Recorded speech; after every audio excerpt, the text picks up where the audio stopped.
أفلا يتدبرون القرآن. Bismillahirrahmanirrahim. Assalamualaikum warahmatullahi wabarakatuh. Waalaikumsalam warahmatullahi wabarakatuh. A'udzu billahi minasyaitonir rajim. Bismillahirrahmanirrahim. Asyhadu an la ilaha illallah wa asyhadu anna Muhammadar Rasulullah. Astaghfirullahaladzim. Astaghfirullahaladzim. Astaghfirullahaladzim. La haula wa la quwwata illa billahil aliyyil azim. A'udzu billahi minasyaitonir rajim. Bismillahirrahmanirrahim. Asyhadu an la ilaha illallah wa asyhadu anna Muhammadar Rasulullah. Bismillah, alhamdulillah, wassalatu wassalamu ala Rasulillah Sayyidina Muhammad ibn Abdillah wa ala alihi wa sahbihi wa man walah wa la hawla wa la quwwata illa billah, amma ba'd. Baiklah, langsung saja. Bismillahirrahmanirrahim.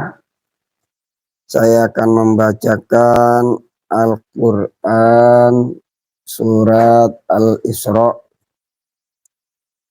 ayat 58 sampai 62.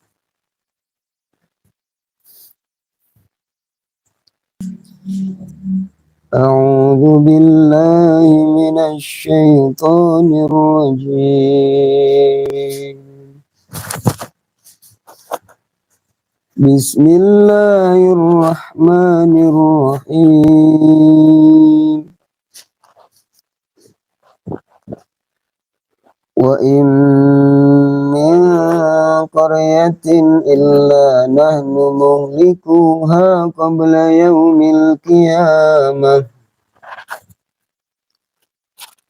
إلا نحن مهلكوها قبل يوم القيامة أو معذبوها عذابا شديدا كان ذلك في الكتاب مسطورا وما منعنا أن نرسل بالآيات إلا أن كذب بها الأولون وآتينا ثمود الناقة مبصرة فظلموا بها وما نرسل بالآيات إلا تخويفا وإذ قلنا لك إن ربك أحاط بالناس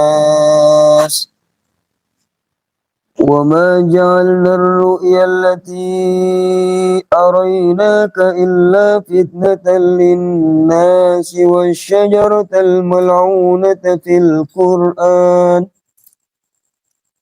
ونخوفهم فما يزيدهم إلا طغيانا كبيرا وإذ قلنا للملائكة اسجدوا لآدم فسجدوا إلا إبليس قال أسجد لمن خلقت طينا قال أرأيتك هذا الذي كرمت علي لئن أخرتني إلى يوم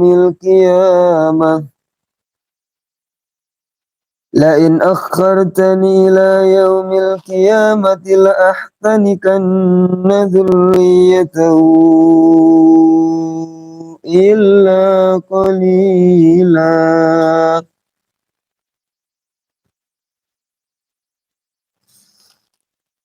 قال اذهب فمن تبعك منهم فإن جهنم جزاؤكم جزاء مغفورا Sadaqallahul azim. Tambah satu ayat 63 yang artinya tak ada suatu negeri pun yang durhaka penduduknya, melainkan kami membinasakannya sebelum hari kiamat, atau kami azab penduduknya dengan azab yang sangat keras. Yang demikian itu telah tertulis di dalam kitab atau lauh mahfuz. Dan sekali-kali tidak ada yang menghalangi kami untuk mengirimkan kepadamu tanda-tanda kekuasaan kami, melainkan karena tanda-tanda itu telah didustakan oleh orang-orang dahulu. Dan telah kami berikan kepada Tsamud unta betina itu sebagai mukjizat yang dapat dilihat, tetapi mereka menganiaya unta betina itu. Dan kami tidak memberi tanda-tanda itu melainkan untuk menakuti. Dan ingatlah ketika kami wahyukan kepadamu, sesungguhnya ilmu Tuhanmu meliputi segala manusia. Dan kami tidak menjadikan mimpi yang telah kami perlihatkan kepadamu, melainkan sebagai ujian bagi manusia. Dan begitu pula pohon kayu yang terkutuk dalam Al-Quran. Dan kami menakut-nakuti mereka, tetapi yang demikian itu hanyalah menambah besar kedurhakaan mereka. Dan ingatlah, tatkala kami berfirman kepada para malaikat, sujudlah kamu semua kepada Adam. Lalu mereka sujud kecuali iblis. Dia berkata, apakah aku akan sujud kepada orang yang engkau ciptakan dari tanah? Dia iblis berkata, terangkanlah kepadaku, inikah orangnya yang engkau muliakan atas diriku? Sesungguhnya jika engkau memberi tangguh kepadaku sampai hari kiamat, niscaya benar-benar akan aku sesatkan keturunannya, kecuali sebagian kecil. Tuhan berfirman, pergilah. Barang siapa di antara mereka yang mengikuti kamu, maka sesungguhnya neraka jahanam adalah balasanmu semua, sebagai suatu pembalasan yang cukup. Demikian bacaan surah Al-Isra ayat 58 sampai 63 beserta terjemahnya. Untuk selanjutnya kami serahkan sepenuhnya kepada pembimbing kita Om Irwan. Kepada beliau dipersilahkan. Terima kasih. Bismillahirrahmanirrahim. Assalamualaikum warahmatullahi wabarakatuh. A'udzubillahi minasyaitonirrajim. Bismillahirrahmanirrahim. Asyhadu an la ilaha illallah wa asyhadu anna Muhammadar Rasulullah. Astagfirullahaladzim, astagfirullahaladzim, astagfirullahaladzim. La haula wa la quwata illa billah.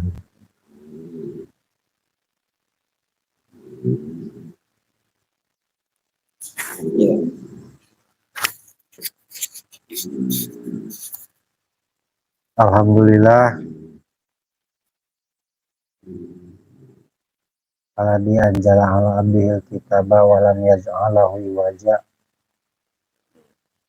Alhamdulillahilladzi arsala anbiya wa mursalin liyursiluna syafi umuri dunya wadin. Wassalatu wassalamu ala nabiyyina Muhammadin sahibil ayati bayyinati wal mujizati bahirati wa ala alihi wa sahbihi wa tabi'ina wa tabi'ihim ila yaumiddin. Asyhadu an la ilaha illallah wahdahu la syarikalah wa asyhadu anna Muhammadan abduhu wa rasuluhu la nabiyya ba'da. Amma ba'du.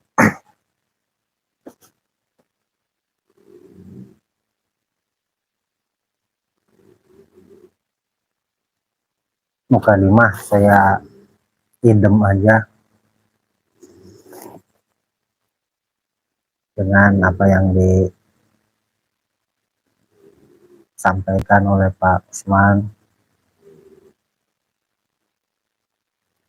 Kita lanjut mengupas atau membahas atau apa namanya tabayun atau ya istilah-istilah itu.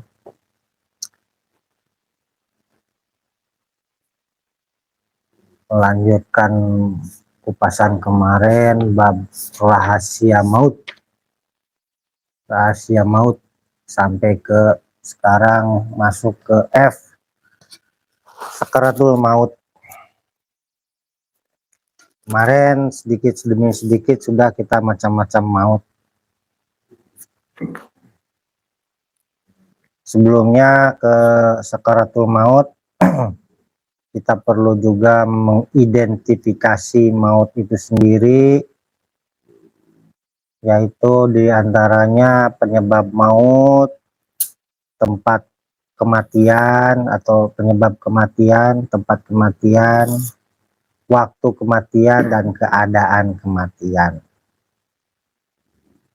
Kalau penyebab itu, bentar, penyebab itu ada hubungannya dengan kemarin tentang macam-macam maut. Tetapi yang perlu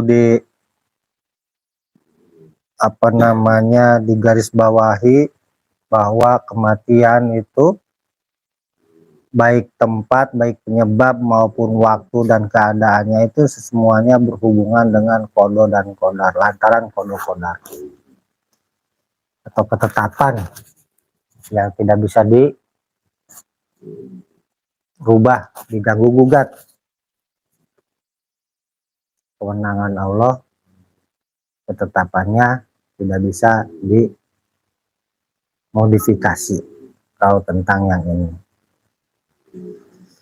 tentang kematian. Kalau tempat mungkin kita sudah bisa mengidentifikasi juga.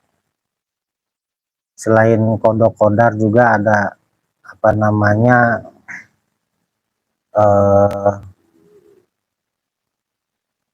berhubungan juga dengan hal-hal yang dimana kita ketika berkonflik, kejadian misalnya atau di medan perang, itu juga bisa kita identifikasi.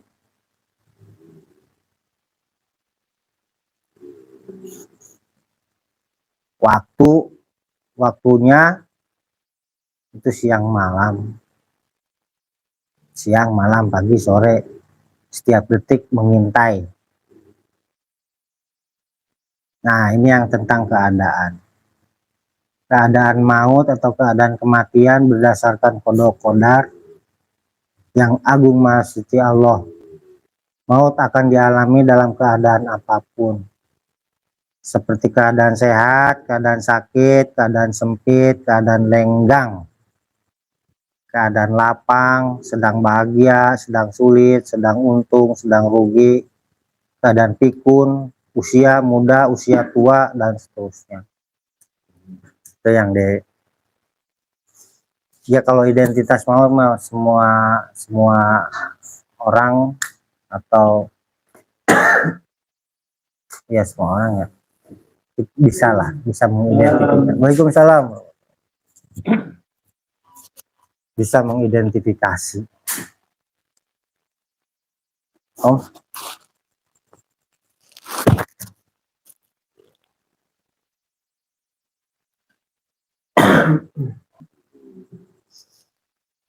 Yang 4 ini penyebab, tempat, waktu, dan keadaan semuanya bisa mengidentifikasi. Tidak perlu yang spesifik kita menggalinya. Ini yang masuk ke bab materi sakaratul maut, jiwa, ruh. Kemarin sedikit sempat dibacakan.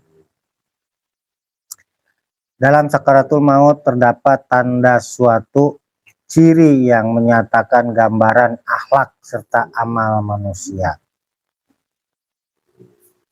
Tanda yang nampak yaitu tidak menyatunya atau tidak manunggalnya antara ruh dan jasad, atau bahasa sederhananya sekarang atau bahasa kerennya sekarang, manunggal itu bersinergi lah.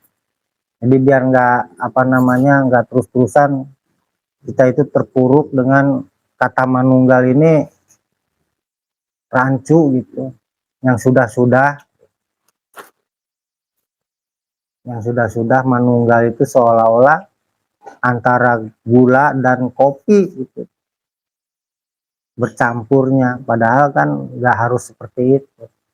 Ada kadar-kadar lain atau dari sudut pandang lain, manunggal itu seperti juga bersetubuh, suami istri bersetubuh, hasilnya apa kan gitu. Ada hasil yang perlu kita cermati misalnya. Nah di sini manunggal antara ruh dan jasad, berarti ketika ruh dan jasad itu manunggal atau bersinergi, hasilnya apa? Melahirkan apa? Terbit apa? Kira-kira ada kemauan, ada kehendak, ada gairah kan gitu. Antara rohani dan jasmani. Karena jasmani itu adalah rokrak, Bapak bilang seperti itu, ibarat apa namanya, kalau bahasa Indonesia itu rokrak itu ranting pohon. Ketika ada ruhaninya lah, rokrak itu bisa apa namanya menghasilkan sesuatu atau melahirkan sesuatu. Gambaran yang paling sederhana, Kanjeng Sunan kan sudah menampilkan yang namanya pentas wayang. Ada wayang kulit, ada yang wayang kulit, wayang golek, wayang wong. Itu semuanya punya arti. Wayang kulit apa? Konotasinya kemana? Kepikih. Wayang gole itu apa? Golei itu apa? Tirakat, torekat. Ada filosofinya, ada makna yang disembunyikan di sana oleh Kanjeng Sunan supaya kita menggali, mencari. Ada 4 jenis wayang yang ditinggalkan oleh leluhur kita Kanjeng Sunan. Wayang kulit, wayang golek, wayang topeng, wayang wong. Yang terakhir pada puncaknya wayang topeng yang masih topeng tapi ada hakikatnya gitu.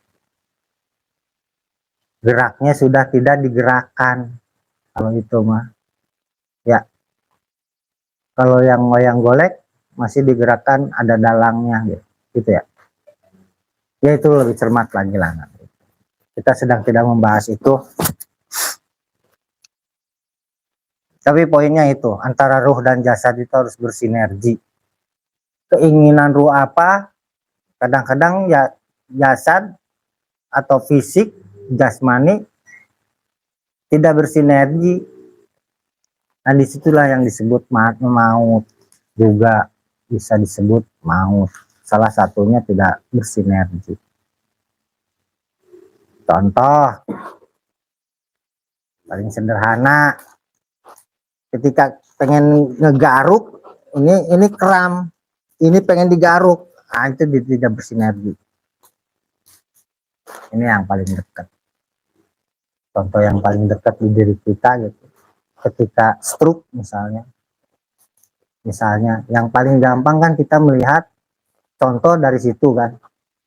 Ketika ruhaninya tidak bersinergi dengan jasmani, yang seperti itu.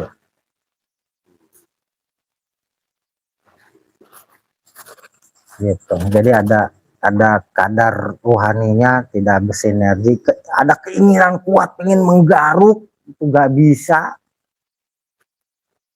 karena jasadnya sudah tidak bisa digerakkan, sudah tidak bisa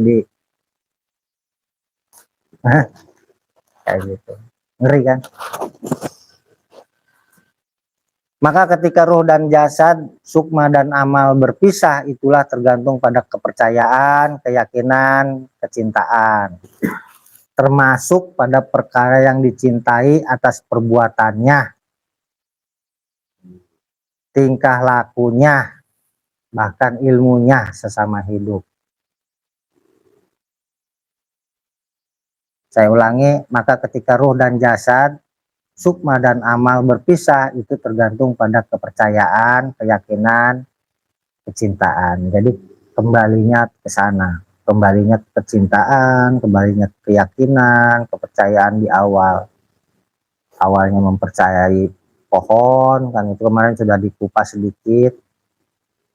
Maka kepercayaan itu menuntun ruhnya ke sana, atau sukma lah, lebih enaknya gitu, karena ruh itu kan sangat murni lah.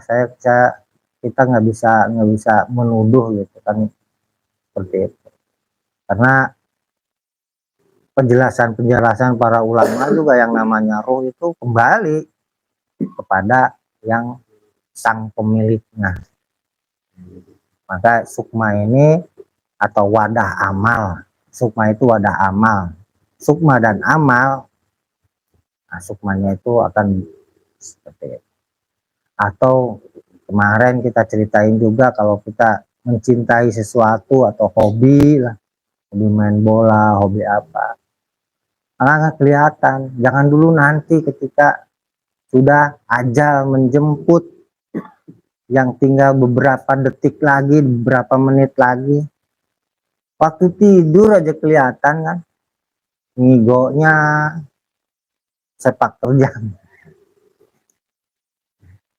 ya kan? Yang biasa dulu seneng berantem gitu kan, waktu tidur nendang. Pak, pernah ketendang nggak?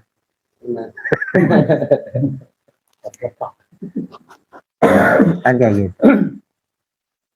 Juga kemarin juga kita bahas sedikit, kalau kita mencintai mancing, lihat di sholatnya. Contoh itu contoh. Kita ambil contoh yang sederhana aja, bukan apa memojokkan, bukan. Ini buat contoh sederhana supaya kita lebih introspeksi, lebih hati-hati, teliti dan waspada. Termasuk pada perkara yang dicintai atas perbuatannya. Dulunya mencintai topeng lenong, atau dulunya seneng sama koplo misalnya, atau dulunya seneng apa, nanti ketika berapa menit lagi ajal dijemput, itu kadang-kadang minta dijogetin dulu, minta pentas dulu dan joget-joget.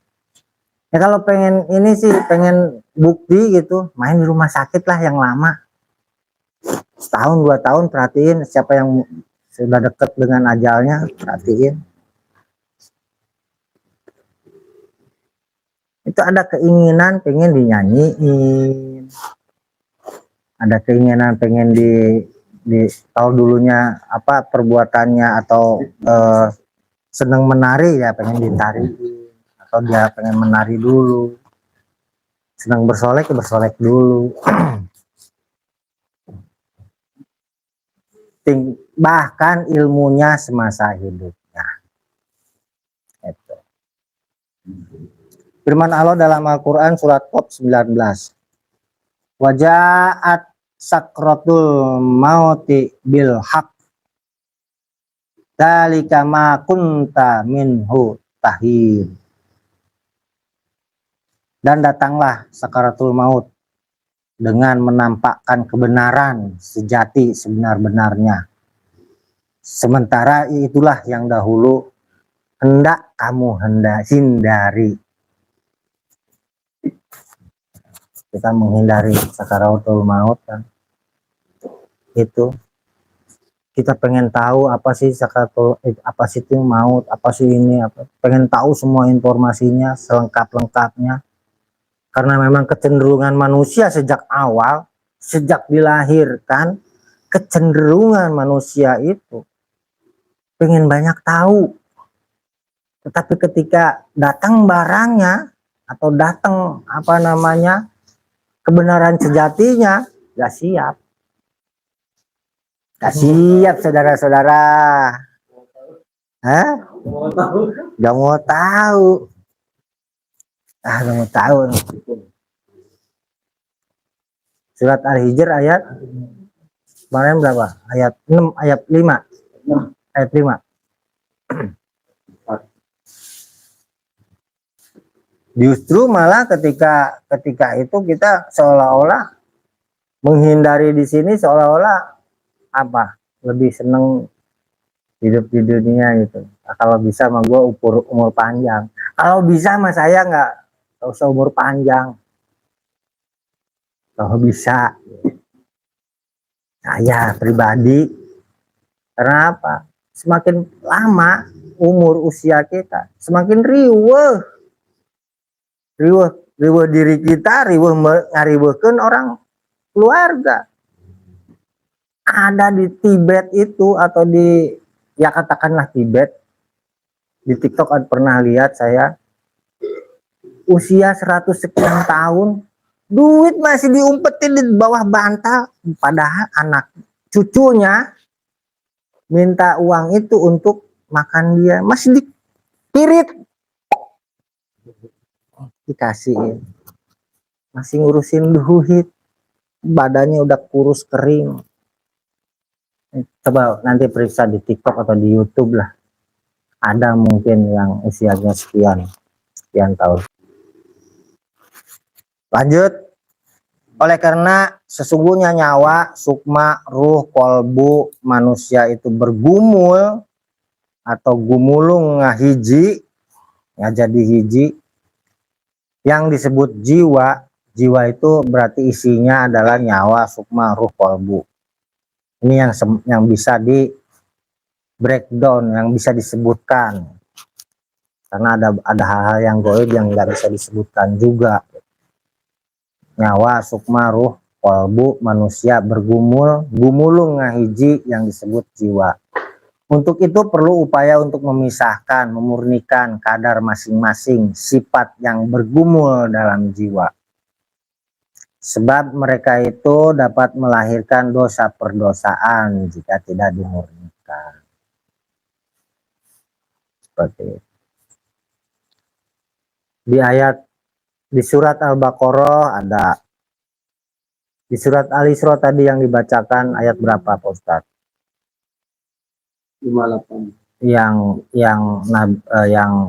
iblis 60 sekian. Nah, itu juga menyimbolkan, atau ini kalau kita tarik ke skala kita, skala diri gitu, skala kecil kita, dunia kecil, mikrokosmis atau sugro.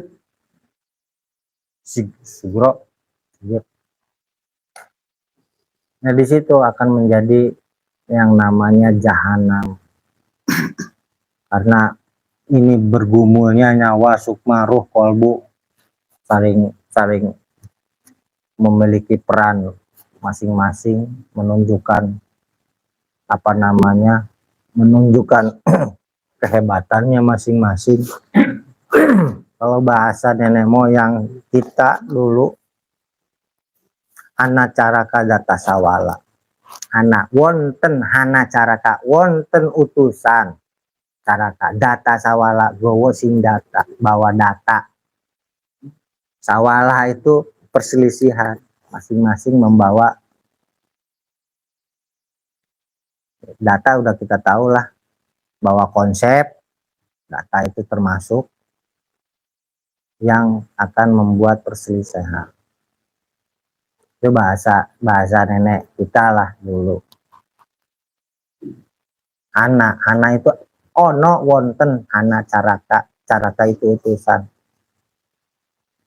Ada 2 utusan nanti yang akan membawa konsep dan saling bertabrakan. Kalau ayatnya di Al-Quran surat Al-Wasamsi fa'alhamaha fujuraha wa taqwaha. Kan 2 kan? Ada 2 konsep, atau ada 2 apa di sana? Ilham. Itu. Lanjut. Sampai mana tadi? perlu memurnikan, sebab dapat melahirkan dosa perdosaan jika tidak dimurnikan. Upaya yang nyata untuk memurnikan jiwa gumulung adalah dengan melakukan perbuatan amal ibadah berupa zakat dan puasa. Zakat dan puasa, kemarin zakat kita udah kupas bahwa zakat itu harus sampai tembus ke dalam ke hakikatnya. Upaya yang nyata untuk memurnikan jiwa gumulung adalah dengan melakukan perbuatan amal ibadah berupa zakat dan puasa. Hingga harus sampai tembus kepada hakikatnya zakat dan puasa. Jadi jangan hanya persoalan kita puasa itu menahan laparnya saja, jasadnya saja, fisiknya, tapi harus sampai tembus ke hakikat puasa. Hakikat puasa itu pengendalian diri, hakikatnya zakat itu membersihkan diri, pembersihan diri, menjaga hak itu lebih spesifiknya lagi kepada hati. Qad aflaha man zakkaha. Domirnya atau isim ma'rifahnya itu ke hati. Zakat itu ketika kita melakukan zakat, katakanlah atau mengeluarkan, menunaikan, coba perhatikan hati kita. Apakah ada grundel atau apa? Sementara zakat sudah juga kita bahas tentang beberapa hari lalu atau beberapa sesi yang lalu, ada sodako, ada infak yang kita bahas, yang sempat kita bahas kan gitu Om. Yang namanya infak itu seharusnya apa? Kalau di atas jangan pelit, kalau di tengah jangan curang, kalau di bawah jangan serakah. Itu pesan Bapak. Pesan Bapak begitu. Mun anjen engke yang namanya infak itu seharusnya begitu. Ketika saya misalnya berada di atas, jangan pelit. Saya berada di tengah, mun anjen aya di tengah, ulah curang, jangan ulah licik, jangan curang. Kalau di bawah jangan serakah, ulah hawak. Masa kita apa namanya bab itu kita abaikan sih pesan Bapak. Bahkan kemarin Om Bani nemuin videonya ya Om, bahasa Turki ya Om, persis yang diomongin Bapak. Om videonya ada nggak? Nanti ditunjukin ke biar pemirsa tahu.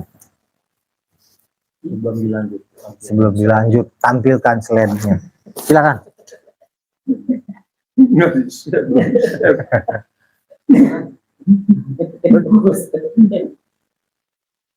Nemu itu bisa canggih gitu Tentang jualan rokok. frekuensinya bisa langsung set lewat gitu.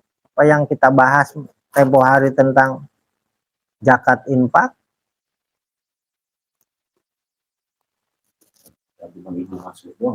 Bukan cuma Ibu Mas'ud doang. Yang baru ada.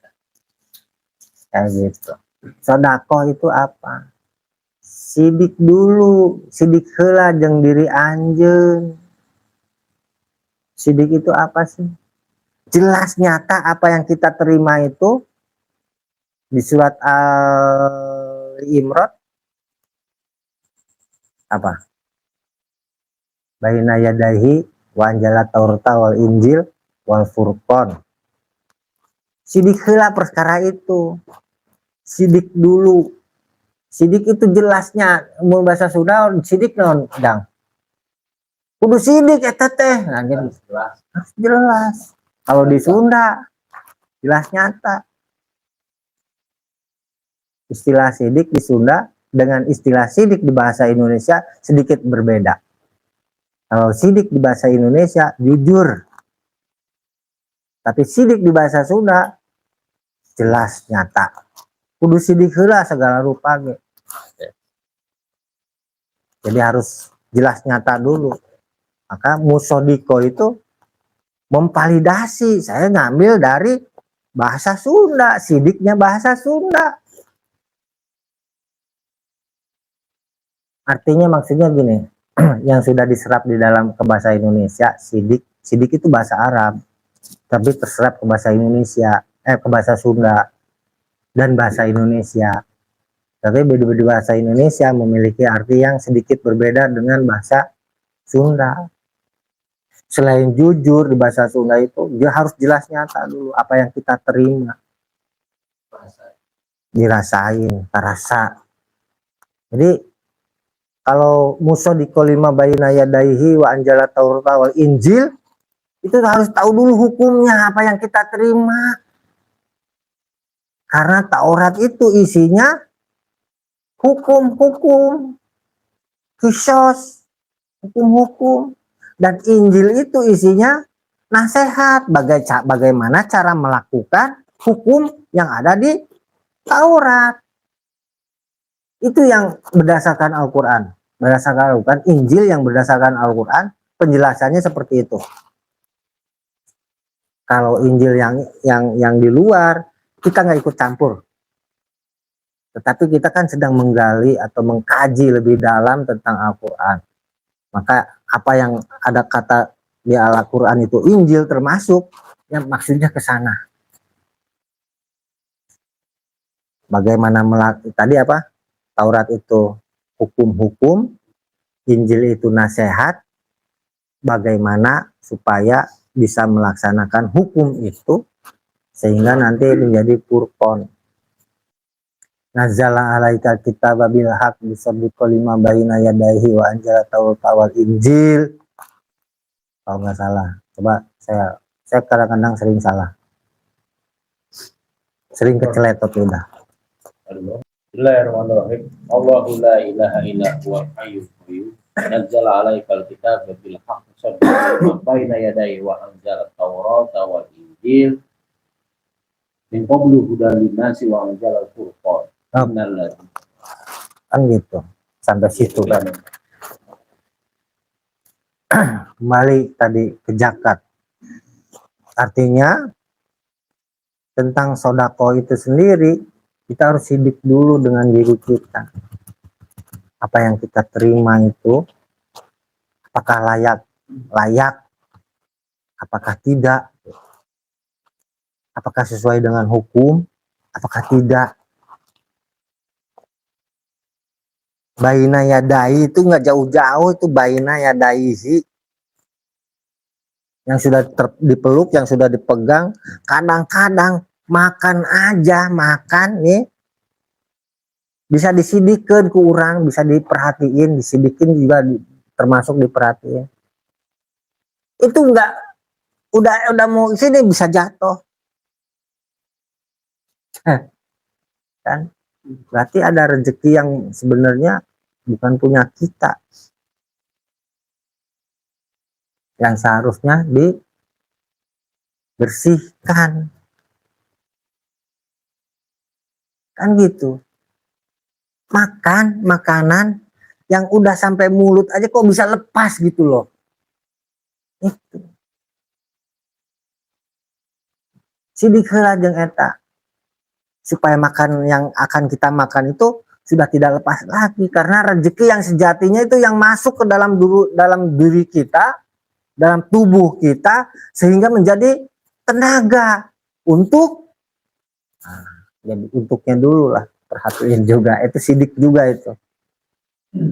Kembalilah saya mau berpikiran bertolak belakang dengan pada umumnya, nggak apa-apa lah mau dibilang naon kemarin. Hah? Disclaimer ini.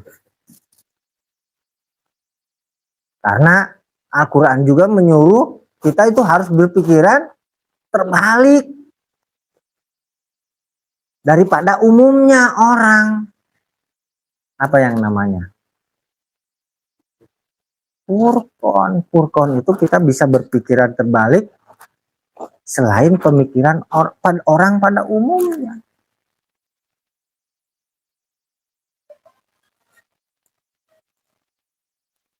Ngerokok heula biar nggak tegang.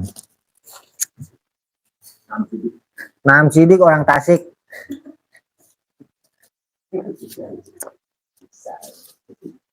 Sudah Naam Sidik. Ada nambah lagi ya, Naam Sidik itu nikmat yang jelas nyata dirasakan. Naam Sidik. Jadi gitu. Kan gitu. Apa yang akan kita makan aja kan bisa lepas dari bibir itu loh, udah ini udah pluk, bisa itu. Malah yang udah dipegang di baina yadahi malah tumpah. Kan kita harus curiga ke sana. Apa yang kita terima itu benar-benar sejati untuk kita atau justru itu sebetulnya rezeki orang lain. Curigaan kita harus bisa siap.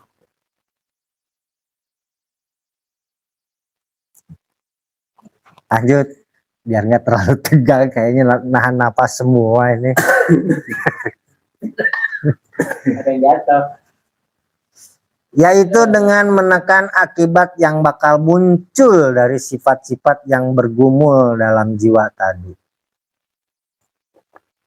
Ini hanya merupakan upaya yang harus dilakukan. Perkara hasil semata-mata adalah karena pertolongan yang agung maha suci Allah. Jadi kita hanya diwajibkan berupayanya, termasuk bebersih diri itu upayanya. Hasil bebersih diri atau ya hasil bebersih diri, apakah diri kita ini menjadi bersih kembali bersih atau kembali fitrah, itu Allah yang menentukan. Hanya karena pertolongan Allah. Lantaran pertolongan Allah. Tok aja terus. Jangan putus asa. Bebersih aja. Saya bilang kemarin misalnya contoh yang senang dengan dulunya kelahi gitu. Saya sebutkan. Nggak apa-apa, orangnya ada soalnya. Daripada gue ngomongin orang yang nggak ada. Misalnya kan tidurnya sampai nendang-nendang gitu kan. Kan upaya bebersihnya itulah yang penting mah. Dengan terus datang ngaji, dengan terus melakukan ibadah-ibadah yang lain, dengan terus seperti itu. Upayanya. Masalah hasil Allah yang memberikan pertolongan kepada kita. Karena perkara hasil semata-mata adalah karena lantaran pertolongan yang agung maha suci Allah. Sok aja upaya. Jangan berhenti berupaya. Gue mah nggak bisa ngaji, berhenti upaya berarti. Ngaji gue cuma kalau gue nggak datang ke majelis, berarti gue ngaji. Ada wadahnya. Yang namanya bebersih itu ada tempatnya. Kalau bebersih diri kita di sungai, banyak yang ngintip. Pastinya aib kita kelihatan. Kalau bebersih adat di tempatnya, mau telanjang bulat, mau sampai ngapain juga, ya kan? Udah tempatnya udah disediain di sini, bersih, ya kan? Masih seneng mandinya di kali, modal di kali, sok lah. Kita ini sama-sama sudah diberikan yang namanya TBS. Sudah disediakan tempat untuk bebersih tempatnya. Jangan lagi sembarangan, jangan lagi modal sembarangan. Tentunya kalau modal sembarangan, aib. Orang lain bakal melihat apa namanya? Parji kita akan kelihatan orang lain. Parji. Kemaluan. Ya.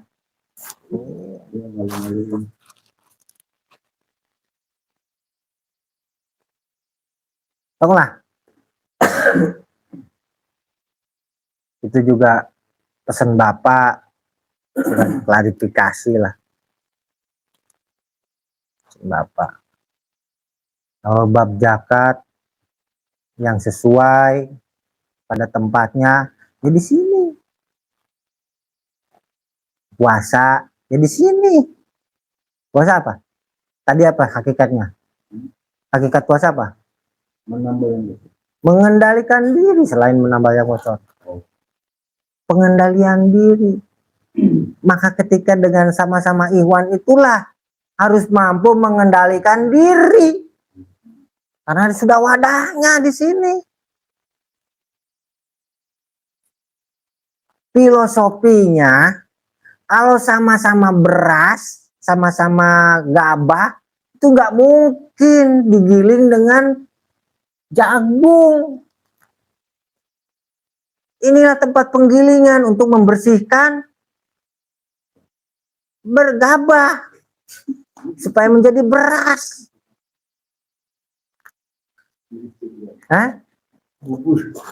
Jadi bubur. Ya kan? Kita sudah satu jenis di sini itu. Fa'alafa baina qulubikum fa'asbatum bi nikmati ikhwana. Sengaja pakai gitu, sengaja itu. Sudah satu jenis. Ya, kalaupun ada gesekan-gesekan wajar karena kita di dalam penggilingan.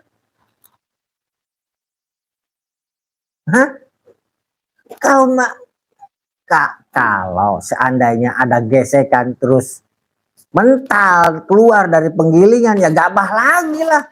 Itulah gabah.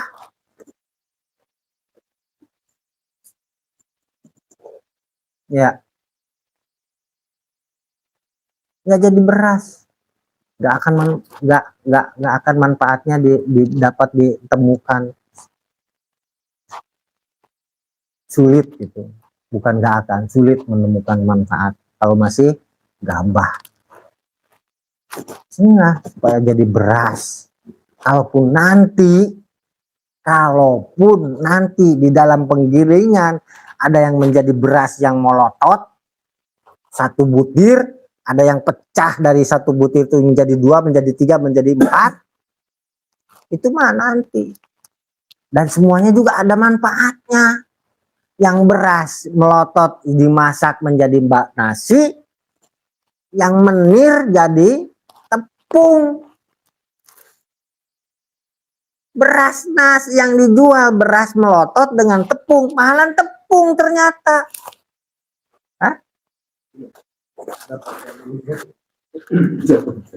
Jangan takut kalau kita itu pecah 4, pecah 5. Benyer jadi menir. Menir itu kan nanti akan diproses jadi tepung. Dan tepung itu lebih mahal daripada berasnya yang melotot satu butir utuh. Ini yang masalahnya lagi digiling pada keluar bental. Entah penggilingannya terlalu kuat.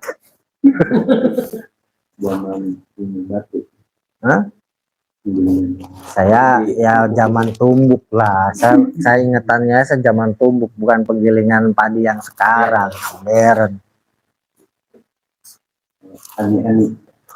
Itulah untuk apa kita digiling bersama di sini. Fa'ala fa baina qulubikum fa asbahatum bi nikmati ihwana. Yang sudah satu jenis ini digiling untuk apa? Untuk menghilangkan sifat-sifat ini yang tadi yang akan dibacakan nanti. Satu, sifat syaitoniyah.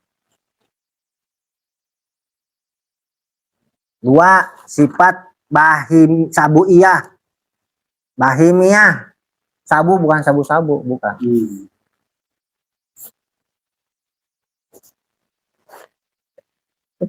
Untuk mengikis, kalaupun tidak bisa hilang sepenuhnya, minimal kan terkikis. Karena setelah menjadi beras itu masih tetap ada proses pembersihan. Disebutnya apa? Napian. Disebutnya apa lagi? Ngisikan. Barulah bisa diproses menjadi nasi. Masih ngisik, masih napian udah pak mental, baru digiling udah mental, ditumbuk itu kan digiling tuh ditumbuk kan, padi kan zaman dulu kan ditumbuk buk gitu. Sekarang mas saya udah jarang begini. Jarang nggak? Sekali sedikit.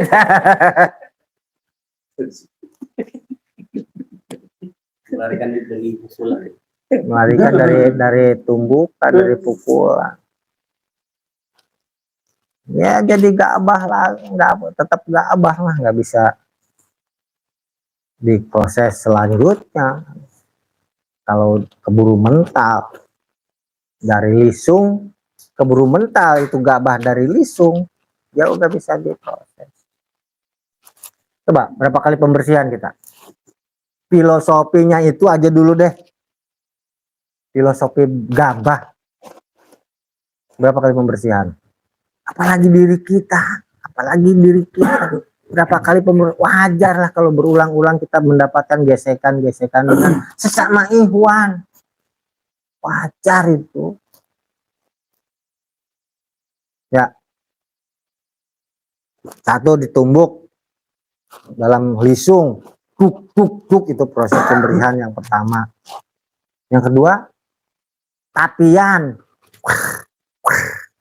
Kan dipisahin tuh menir dan nama berasnya. Kalaupun masih ada gabah, ini nggak bisa diproses gitu. Masih jadi dikumpulin lagi, kalaupun cuma sedikit ya milik rezeki ayam. Ya kan? Jadi makanan ayam.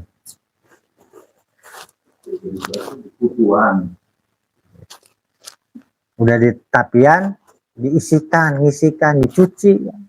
Berapa kali proses kita pembersihan diri dari filosofi gabah, pembersihan diri berapa kali proses?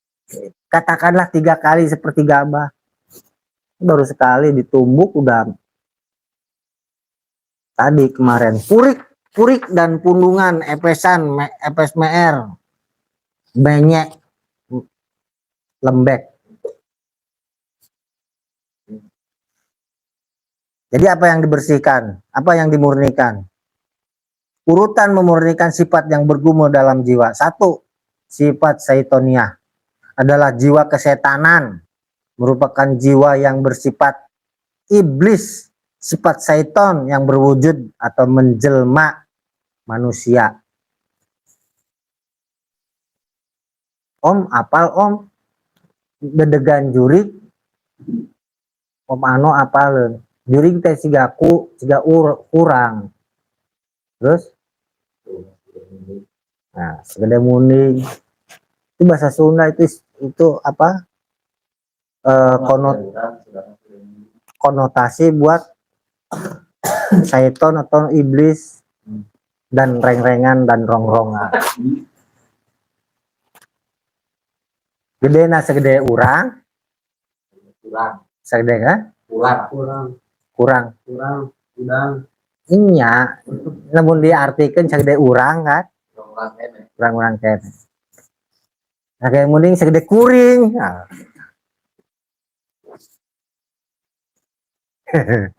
Di situ sifat iblis, sifat ya bukan iblisnya ya.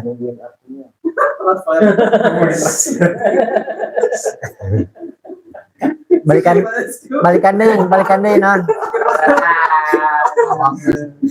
Ntar lu ah. Kacau udah ditungguin ketebak duluan. Awak nasar deh.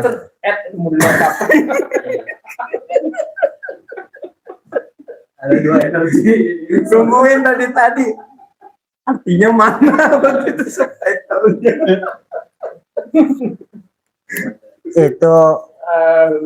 Itu peribahasa Sunda untuk mengidentifikasi yang namanya syaiton dan iblis. Awakna sagede hurang, huluna sagede muning. Jadi badannya sebesar udang itu urang itu hurang itu udang. Tetapi tidak tepat kalau di bahasa Indonesiain.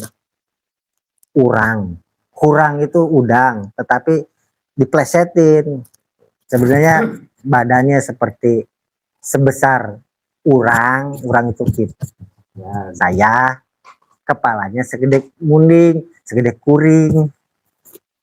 Munding itu kebo, jadi kepalanya segede kebo. Urang-urang itu juga. Iblis dan syaitan tuh gue juga. Gitu. Jadi kemarin juga kita kupas, yang dulu juga kita kupas bahwa syaitan itu dari akar kata as-said dan satona. As-said itu orang yang sakit hati, satona itu menjauh dari perjalanan Allah atau syukur itu sendiri. Jadi syaitan itu orang yang sakit hati kemudian tidak bersyukur. Nah, simpelnya begitu. Oke, lanjut. Di sini manusia akan melakukan tipu daya, rekayasa, dan halalkan segala cara demi mencapai apa yang diinginkannya.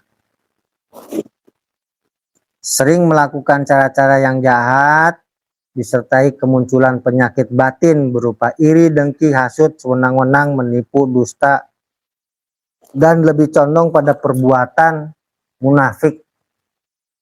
Merupakan sifat yang paling kental pada manusia. Dedaknya pun tebal. Apa? Dedek apa tahu? Ampas. Memurnikan sifat syaitonia yang terkandung dalam jiwa kesetanan ini dengan menekan kemunculannya penyakit batin tadi berupa iri, dengki, hasut, sewenang-wenang, menipu, dusta, perbuatan munafik, begitu. Atau ujub, ria, kiber, iri, dengki, sirik, bidik, jahil, aniaya, iren, papasten, sepak, dudupak, rumpak.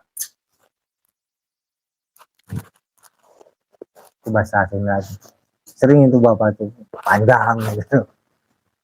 Ujub, ria, kabar, ujub, ria, kiber. Kiber itu takabur kan, kiber. Takabur kan? Kiber, takabur. Ujub, ria, kiber, iri, dengki, sirik, bidik, jahil, aniaya, iren, panastren, sesepak, dudupak, rurumpak, dan seterusnya.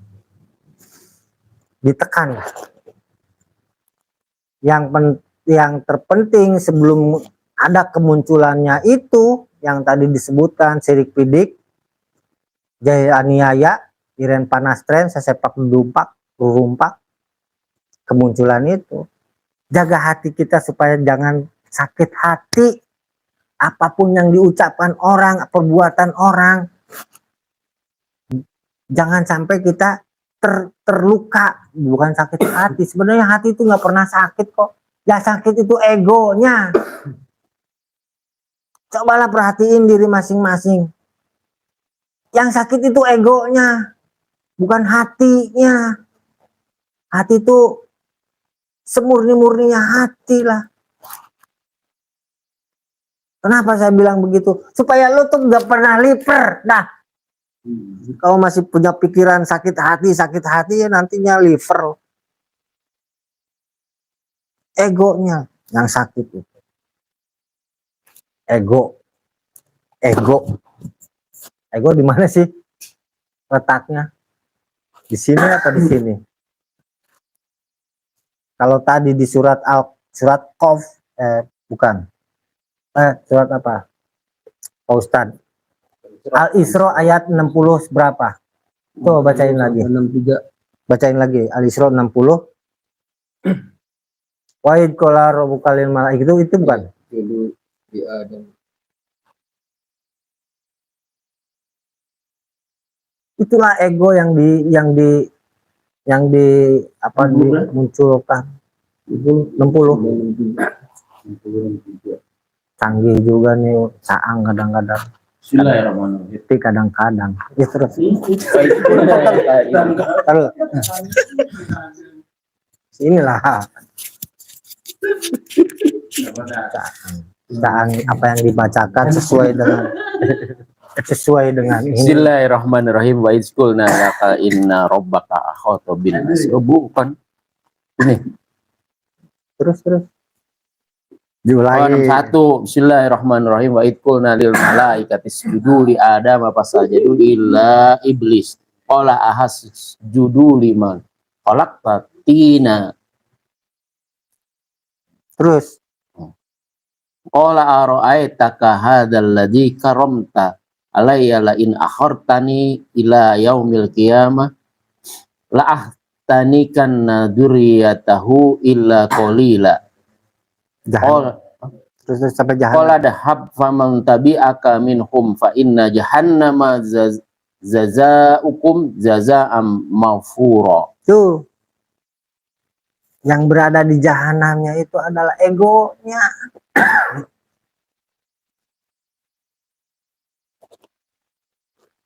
Ego. Yang sakit itu egonya. Ego kita. Coba. Ketersinggungan itu persoalan hati atau persoalan ego? Saya tanya. Periksalah diri masing-masing. Ketersinggungan kita terhadap sikap orang, terhadap ucapan orang lain, terhadap apapun, sampai mungkin iri melihat orang berjaya, itu ego atau hati? Ego, egoismenya, keakuannya, kepemilikan akuannya. Merasa tidak ingin disaingi itu. Kan di sana kibernya yang dihajar kan. Ego lah. Kalau bahasa kerennya itu kan bahasa sekarang zaman masa kini. Bahasa masa kini sama bahasa masa gitu. Masalah. Kan itu kiber yang ada di dalam diri kita yang terluka itu sebetulnya bukan hati. Kenapa gua omong itu? Supaya nggak ada pemikiran sakit hati loh. Karena ketika ada pemikiran sakit hati, tubuh merespon liver. Hati-hati. Full. Astagfirullahaladzim. Liverpool. Ego. Jadi sakitnya bukan di sini, di ego. Belah mana nih ego? Makanya ego tuh sebelah mana nih? Saya juga dari tadi juga letak ego tuh di mana? 2 jari di bawah susu. Aduh.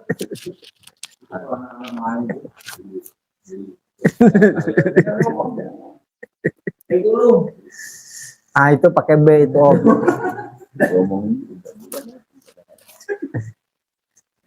Koplok. Koplo itu. Kadang-kadang anjing menggokil. Lanjut 2. Sifat sabuiyah adalah jiwa kebuasan. merupakan turunan jiwa yang bersifat laksana binatang buas seperti macan, singa, anjing, bagong, babi hutan, ular, ajag, serigala, kalajengking, dan seterusnya yang buas-buas. Mereka sebetulnya punya insting untuk proteksi diri. Nah, proteksi diri kita itulah yang harus kita lemahkan atau eliminasi. Proteksi diri, membentengi diri dari serangan, nah itu dari apapun, nah. Atau bahasa lain menutup diri. Bahasa lainnya lagi apa? Nah, gue gak tega ngomongnya.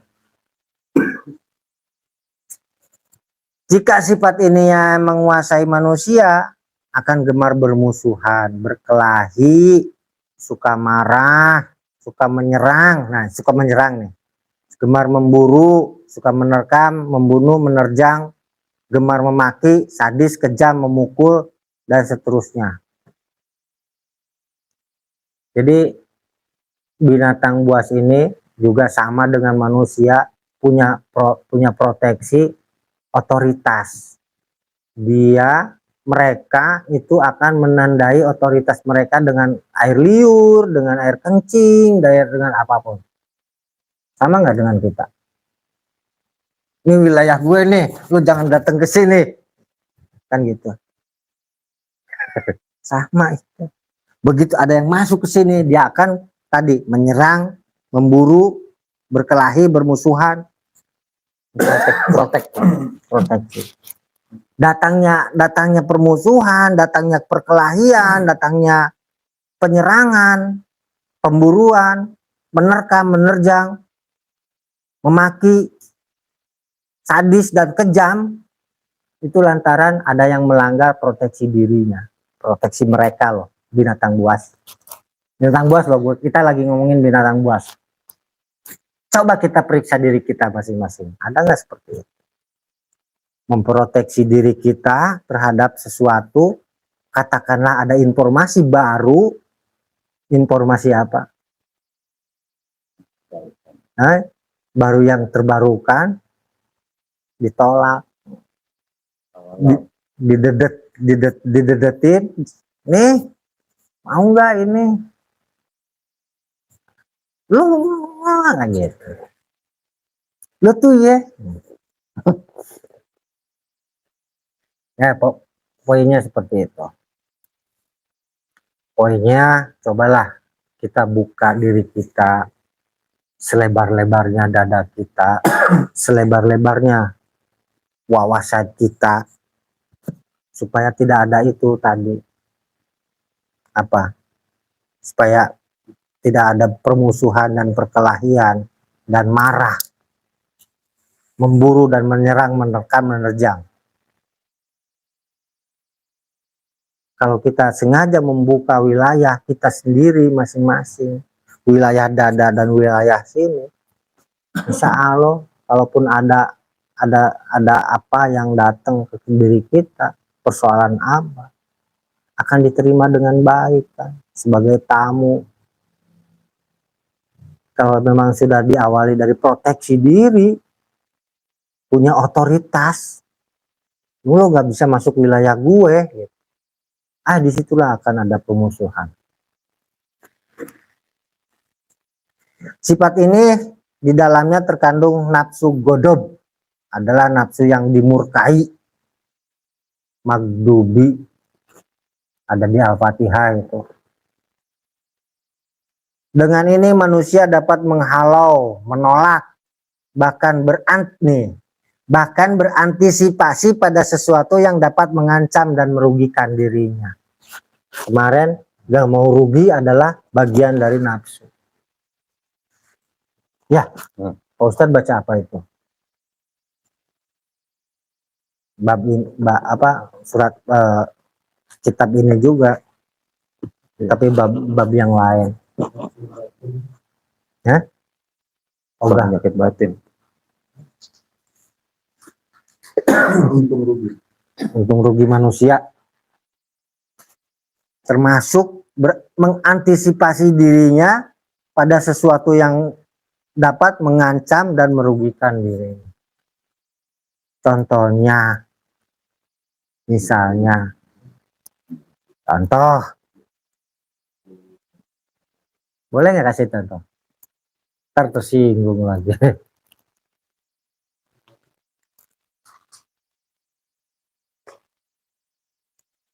Kita hidup di Jakarta, misalnya, contohnya. Dan setiap tahun kita pulang kampung. Orang kampung mengidentifikasi kita sukses. Wah, sukses dia pulang bawa mobil begini. Suatu ketika, bukan pada saat pulang kampung, orang kampung datang, kampung halaman kita datang ke rumah minta tolong diprot. Itu proteksi, itu mengantisipasi.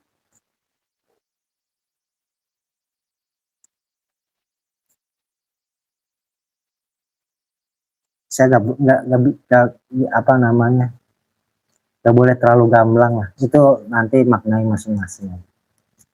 Seperti itulah contohnya. Mengantisipasi pada sesuatu yang dapat mengancam. Sebenarnya bukan hanya tidak harus mengancam. Ini kayaknya dia datang ke sini, ini mau minjem duit. Tumben sopan.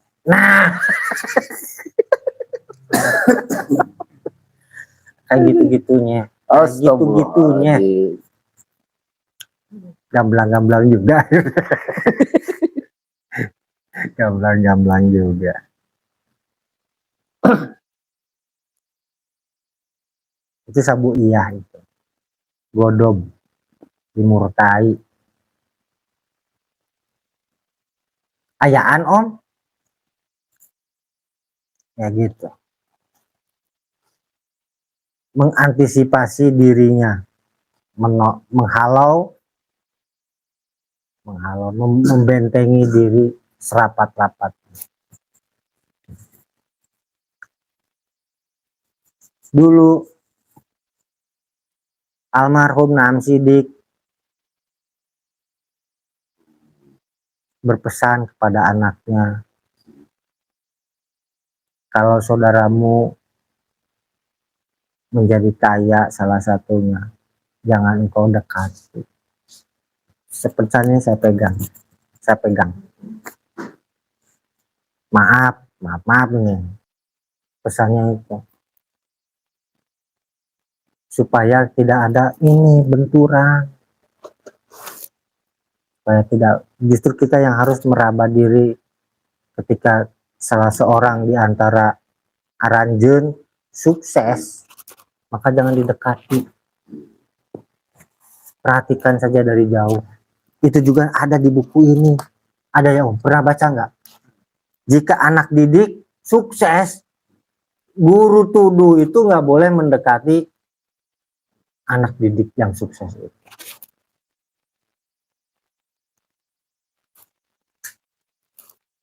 Kalau itu menghindari fitnah, menghindari tadi, karena ada di dalam dirinya ada berpotensi untuk tadi mengantisipasi atau otoritasnya. Pintunya sebetulnya kalau pengen dekat dengan saudara kita yang sukses, pintunya cuma satu, orang tua. Kalau udah gak ada orang tua, wayahna, jangan deket-deket. Wayahnya tahu nggak?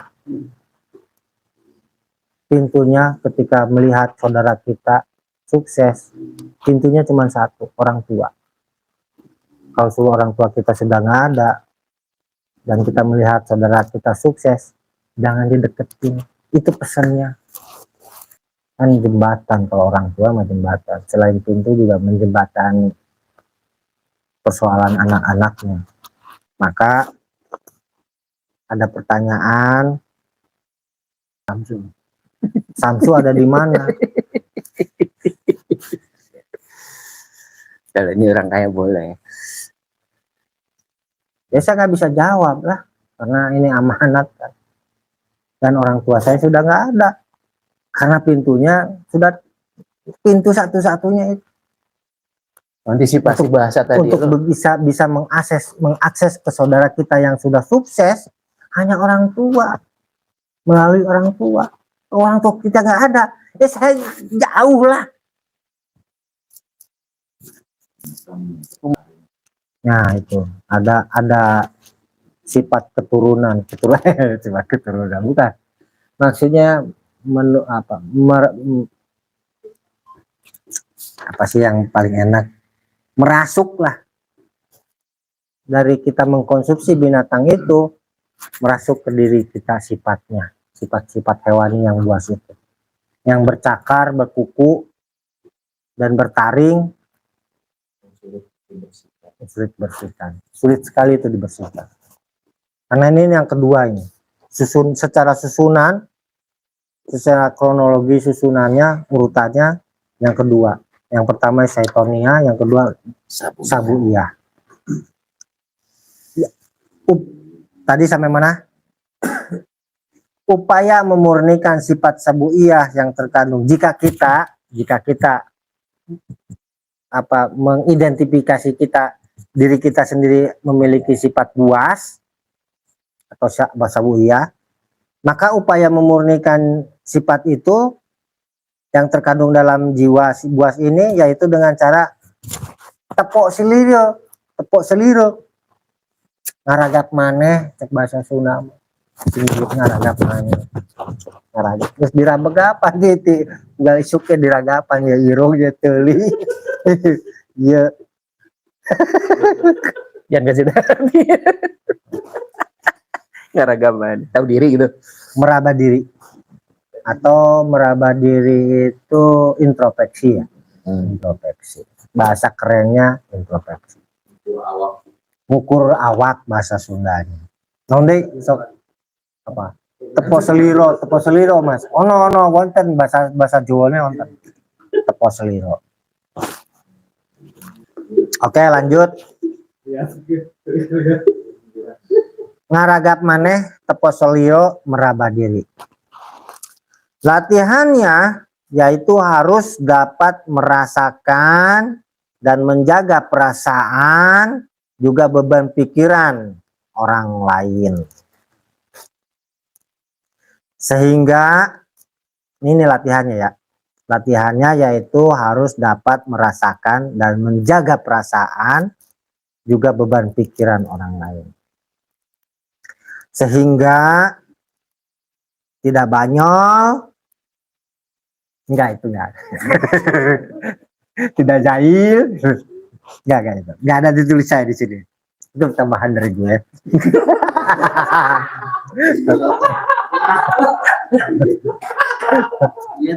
Hah? Kelihatan soalnya tulisannya jadi dibaca, tapi nggak ada tulisan aslinya. Tidak julid. Sehingga tidak menyinggung perasaannya atau bahkan juga harus dapat meringankan bebannya. Seharusnya kita bisa meringankan beban pikirannya dan tidak menyinggung perasaannya. Pantang mencolek jika tidak ingin dicolek. Jangan mencubit bila tahu dicubit itu sakit dan seterusnya. Itu sudah peribahasa itu. Lo jangan nyolek gue lo kalau mau dicolek. Lo jual, gue jual. Siapa yang beli? Orang lain aja lah. Lo jual gue ngontrak. Jangan encok ya. Enggol acok. Wih nggak boleh banyak. Potong itu dipotong. 3. Sifat bahimiyah. Ini sampai murni ya. Bertingkat mulai dari satonia, kemudian di sabuiyah dilihat lagi ternyata masih ada kebuasan. Kalau tadi mah senang dengan tipu daya, iri dengki, hasut dan sewenang-wenang seperti itu. Kalau ini mah apa tadi proteksi diri, antisipasi, dan apa tadi, buasan. Sekarang bahimiyah adalah jiwa kehewanan yang hewan jinak, merupakan jiwa yang bersifat hewan jinak seperti kuda, munding, kerbau, domba, kambing, ayam, sapi, dan sebangsanya. Seharusnya ini ada 8. Ada 8 nggak? Kuda, munding, kerbau. Munding sama kerbau sama? Sama ya? Kuda, munding, domba. Domba yang kambing sama nggak? Kambing, ayam, sapi, kucing, apa lagi? Seharusnya 8. Karena di Al-Quran surat apa? Saya nggak hafal letaknya ya. Hah? Saya nggak letak hafalnya. Aku turunkan, kemudian aku pasangkan 8 hewan ternak. 8 pasang hewan ternak. Unta bisa. Keledai.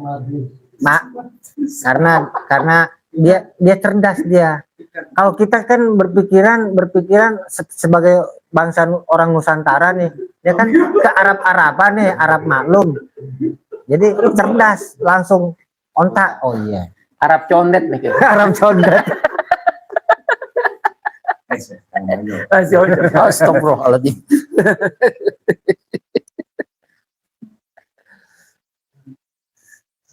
Nantilah di listing lagi. Itu semua memiliki sifat-sifat yang juga dibawa sebagai bawaan. Maka saudara kita yang di Tibet berpuasa sepanjang tahun. Untuk apa? Supaya tidak terpengaruhi dengan sifat-sifat hewan yang dipelihara ini, hewan jinak ini. Gak makan daging hewan. Jika sifat ini menguasai manusia, akan rakus, tamak, suka mencuri, makan berlebihan, egois, suka berzina, termasuk berperilaku homoseks, dan selalu menuruti kemauan syahwat. Itu cirinya. Salah satunya kita coba periksa diri kita, apakah kita termasuk rakus, tamak, suka mencuri, makan berlebihan, egois, suka berzina, atau homoseksual, atau syahwat.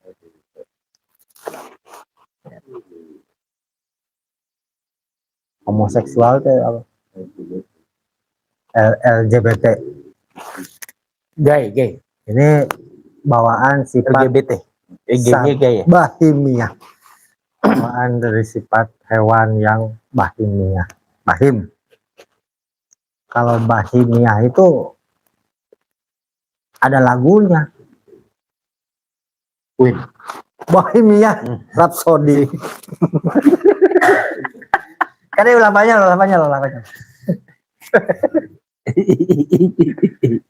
Tepuk seliro. Cobalah di apa namanya, diresapi itu lagu. Mungkin saja berhubungan dengan bahimiyah. Bohemian,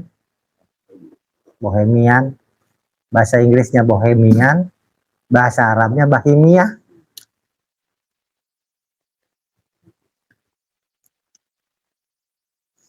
Perkara halal dan haram sudah tidak dibedakan tanpa pengendalian. Ya, sering nabrak aturan-aturan agama. Contohnya, kebo, sapi, kambing, domba, kalau nggak diikat, dia lagi ngerumput, pagar orang itu ditabrak, ditabrak, masuk ke kebun orang lain. Termasuk mata kita, kalau nggak diikat, itu jelalatan melihat rumput tetangga.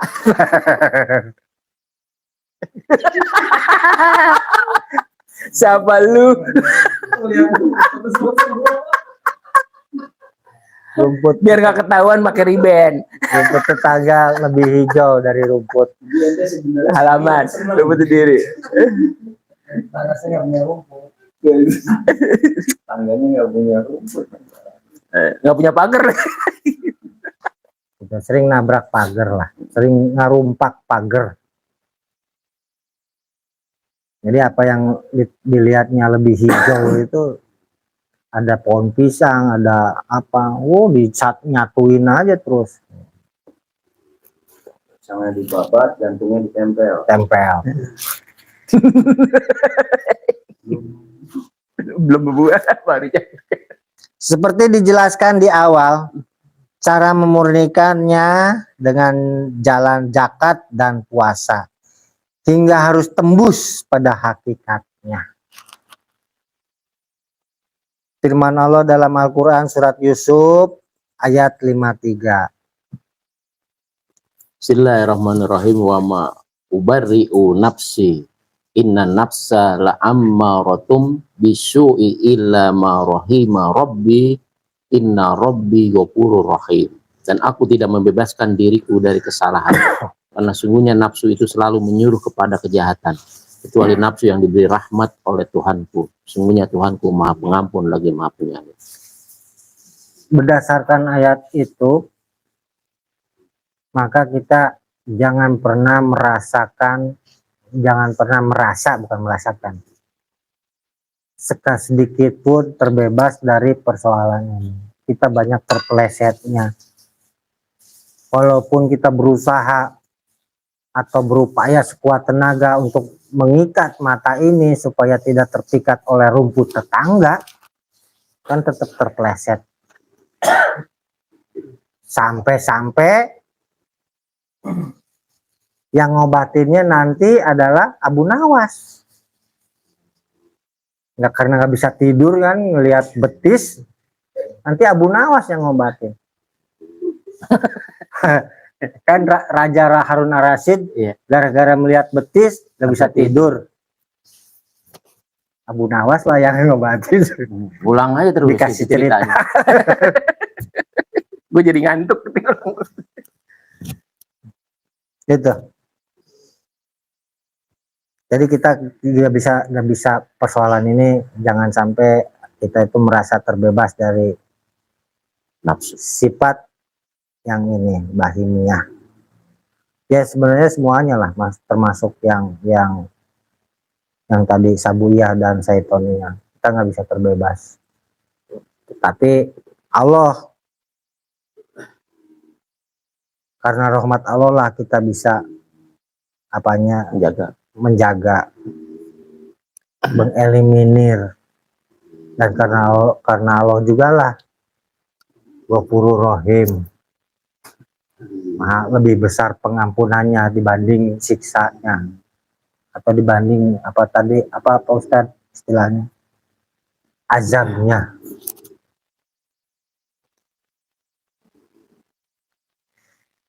Jadi tentunya dalam upaya memurnikan sifat-sifat yang bergumul dalam jiwa tadi, yang dapat mengakibatkan terlahir kejahatan dan dosa, sesungguhnya tergantung pada pertolongan yang agung maha suci Allah sagemblengna.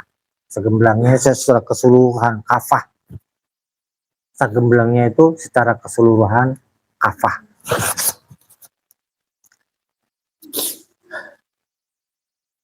Walaupun kita berupaya sekuat tenaga, astagfirullahaladzim gitu.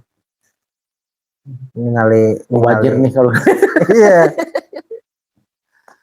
Tutup mata gitu, tapi ini meletet dua.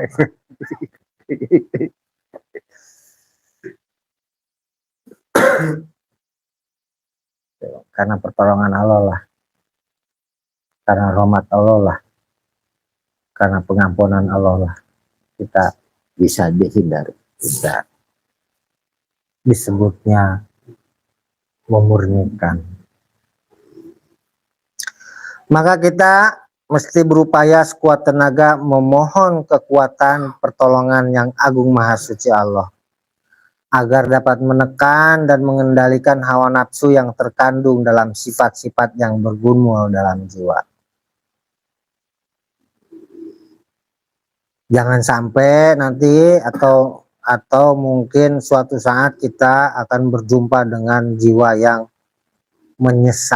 menyesali diri lantaran perbuatan yang 3 itu terlibat dalam sifat yang 3 tadi disebutkan. Dan surat Al-Qiyamah ayat 2 yang artinya, dan aku bersumpah demi jiwa yang selalu menyesali diri. Wala uqsimu binafsil lawwamah. Seharusnya kita berjanji di sana juga ketika sedang bebersih ini, tekad kita dikuatkan, janji kita dikokohkan agar tidak menyesal pada akhirnya. Sumpah demi nafsu yang tercela dan mencela dirinya sendiri, yang niscaya kalian akan selalu dibangkitkan kembali. Jadi akan dielingan lagi setelah kita bisa bersumpah. Kembali ingat, iya gue pernah, misalnya pernah heureuy jeung salah pamajikan tetangga gitu. Misalnya kan ada jeraknya, seharusnya ada penyesalan diri. Kalau kita sudah bersumpah dalam diri kita tidak akan melakukan lagi karena suatu saat akan menyesal, maka akan ada ada pangeling-elingnya di dalam diri kita. Dijelaskan dalam ayat ini bahwa nafsu lawamah merupakan nafsu yang tercela, yang dapat mencela serta menyalahkan diri pribadi.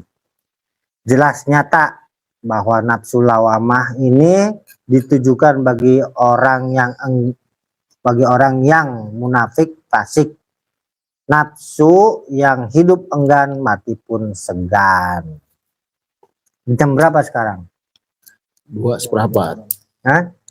2:21. Ini 2 lagi yang udah sekiranya riweuh lah. Kemurniannya sudah mulai kelihatan lah. Jika air yang diambil dari sungai itu keruh, ini udah mulai kelihatan bersihnya. Ini 4 sifat malaikat. Kita masuk ke sana, yang ke nomor 4 itu sifat malaikat. Jadi kemurniannya udah mulai kelihatan, udah mulai nampak kejernihannya. Adalah jiwa malakut, merupakan jiwa yang bersifat malaikat. Jika sifat ini menguasai manusia, akan menjadi ahli zikir, ahli tasbih, ahli apa lagi? Ini baru 2 dicontohin. Tahmid, tahlil, yaitu mengagungkan Gusti Allah dengan jalan sholat, sujud, taat pada perintah yang agung maha suci Allah. Kedisiplinan agar mampu mengendalikan diri, memiliki rasa tanggung jawab, mensucikan pujian-pujian hanya kepada Allah Subhanahu wa Ta'ala, serta selalu mengajak kepada kebajikan. Siang malam diisi hanya dengan ibadah, huru cileh kentel pejit.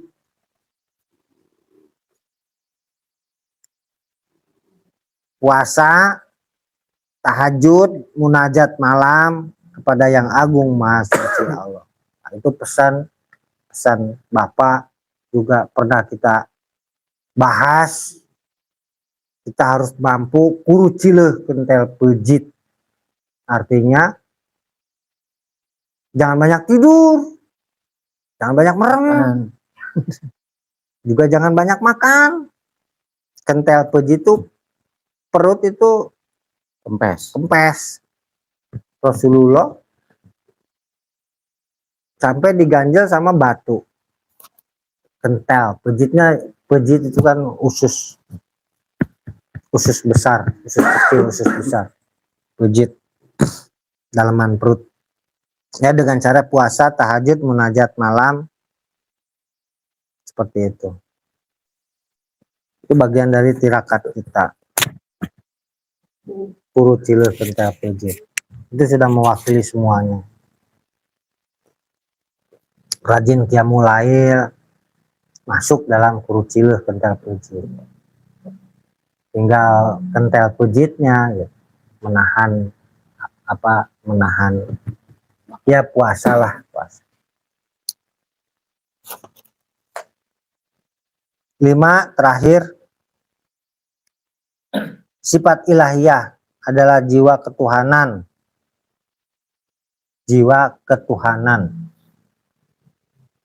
Itu antara Tuhan dengan ketuhanan beda.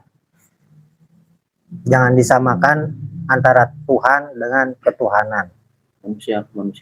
Manusia dengan kemanusiaan beda. Masing-masing punya posisi dan kadar yang berbeda. Semut dengan kesemutan itu beda.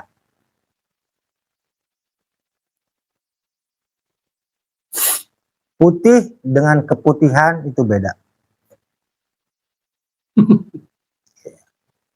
Jadi sifat ilahiyah adalah jiwa ketuhanan, bukan Tuhan, bukan jiwa Tuhan, tapi jiwa ketuhanan. Sekali lagi, banyol juga nih yang bacainnya. Karena kita kadang-kadang menyamaratakan antara semut dengan kesemutan, kan seharusnya beda. Menyamaratakan antara Tuhan dengan ketuhanan, disamain gitu, padahal beda. Itulah contohnya antara semut dengan kesemutan. Semut mah itu yang merayap di dinding-dinding, semut yang di dinding sekolah, ya kan, semutnya. Kalau kesemutan mah yang merayap di kaki, kesemutan, tapi nggak ada semutnya. Merupakan jiwa yang bersifat ketuhanan, mendapati sifat-sifat yang agung maha suci Allah. Ya. Apa? Tandanya, tanda sifat, bukan sifat yang sejatinya, sifat yang disifat atau materi yang tersifati atau bahan bangunan yang udah kena sifat, cepret kan itu. Ya kan, kayu gelondongan sebelum dipotong itu disifat dulu, cepret, ini jadi balok, cepret jadi papan, kaso. Nah, cari di dalam diri kita sifat-sifat itu, kesifatan itu tuh. Contohnya welas asih, Rahman Rohim, pemaaf, pengampun, bijaksana, adil, palamatra. Lantip dalam ibadah, gaya ucap menunjukkan penuh dengan ilmu guna manfaat. Bukan marifat, bukan. Gaya dan ucapan menunjukkan penuh dengan ilmu guna manfaat. Kalau nggak berguna, nggak usah diucapin. Kalau kiranya nggak manfaat, nggak usah diucapin, karena gaya dan ucapan menunjukkan penuh dengan ilmu guna manfaat. Yang tadi sifat belas asih, Rahman Rohim, pemaaf, pengampun, bijaksana, adil, palamatra. Kemudian lantip dalam ibadah. Lantip bahasa Arab atau bahasa kita, Pak Ustadz? Lantip bahasa kita.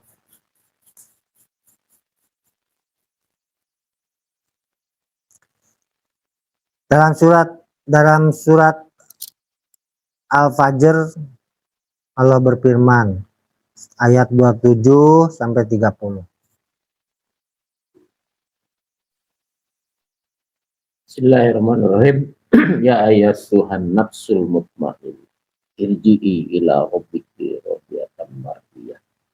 Wadkhuli fi ibadi wadkhuli jannah. Nah itu memiliki sifat itu, tetapi harus mau, harus bisa kita menjadi termasuk dalam golongan abdi, golongan hambaku. Wahai jiwa yang tenang, kembalilah kepada Tuhanmu. Apa yang kembali? Irji'i, apa yang kembali? Roja'a, apa yang dikembalikan? Innalillahi wa inna ilaihi roji'un. Roja'a, apa yang kembali?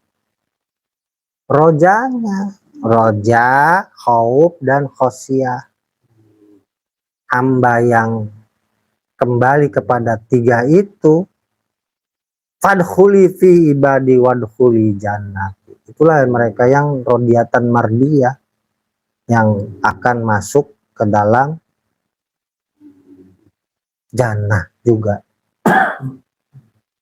Kalau sudah ada ridho dan keridoan di sana, maka gambarannya surga. Kelima sifat ini yang bergumul dalam jiwa itu terletak dalam kolbu atau hati, memiliki alat atau perkakas berupa lidah, mata, telinga, perut, kemaluan, kedua tangan, kedua kaki. Melalui perkakas tersebut dapat menampakkan dan melahirkan keadaan hati sesungguhnya, melahirkan kesejatian kolbu yang menggambarkan keadaan batin. Jadi indera kita itu indera panca indera atau astendria, atau kalau 11 apa? Dria kita yang ada pada kita itu akan menampakkan kejernihannya melalui tadi, atau bahkan kalau belum bisa dibersihkan kelihatan saitoniahnya dari indera itu, kelihatan bahimiahnya, kelihatan sabuiyahnya, nampaknya sampai mulai jernihnya dengan sifat malakut sampai sifat ilahiyah, kelihatan welas asihnya melalui tangan, melalui kaki. Itulah bekal kita, kesejatian manusia. Maka cari, saya bilang, kesejatian diri kita itu apa di awal, karena hanya itu yang akan mengantarkan kita dari titik A ke titik B. Suratnya apa? Al-Isra tadi, Caang gua bilang kan tadi, nggak pakai kadang-kadang.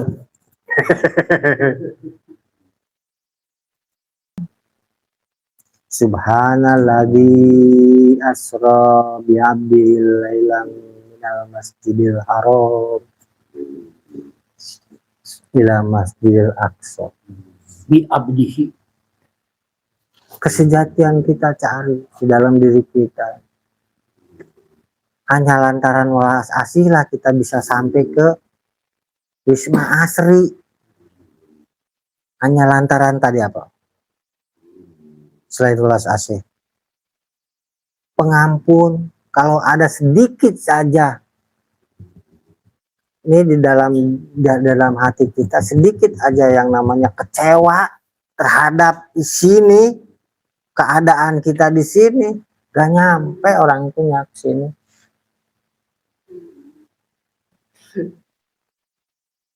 Yeah. Sampai bijaksana, adil, palamatra. Itu yang poin pentingnya. Yang poin pentingnya itu mulai dari welas asih, dari ridho ikhlas, ridho ikhlas. Ridho ikhlas di sini nggak disebutin ridho ikhlasnya, kemurnian kita. Ridho ikhlas welas asih, Rahman Rahim, Pemaaf, pengampun, bijaksana, adil, palamata. Kalau memang merasa ingin adil terhadap dirinya, atau dia nggak adil terhadap dirinya, kelihatan. Kalau dia berusaha adil untuk dirinya, kelihatan juga. Karena apa? Janjinya. Asro bi abdihi laila minal masjidil aqsa ilal masjidil haram. Terbalik ya. Maaf, terbalik. Dari titik awal hingga ke titik yang dituju berbekal dengan kesucian dirinya atau yang tadi disifati oleh Allah. Itu. Ya itu. Seperti itu. Untuk bahasan malam ini, mengenal sifat-sifat sebelum kita sakaratul maut. Sakaratul itu sendiri sekarang terjadi, sakaratul sekarang. Secara akar kata kita bisa breakdown, kita detilkan, kita rincikan. Sakaro itu menjadi sakarin, menjadi sakaria, menjadi sekarang. Setelah diserap berbagai bahasa, setelah ada penambahan dari akar kata itu. Sakaro ditambah dengan ada penambahan ya, sakaria, orang yang menderita diabetes. Sakarin, biang gula. Sakarin. Ya, ada lagi? Ada apa yang perlu kita bahas? Ada persoalan? Ada ayat?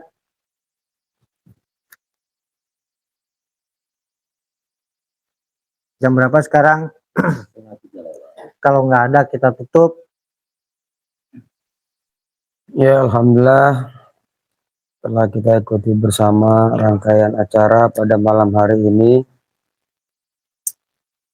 Suatu ngaji biar bisa mengkaji, biar jadi aji. Semoga bermanfaat dan insya Allah bisa kita aplikasikan di kehidupan sehari-hari kita. Amin. Kurang lebihnya mohon maaf. Wallahul muwaffiq ila aqwamit thoriq. Wassalamualaikum warahmatullahi wabarakatuh. Waalaikumsalam.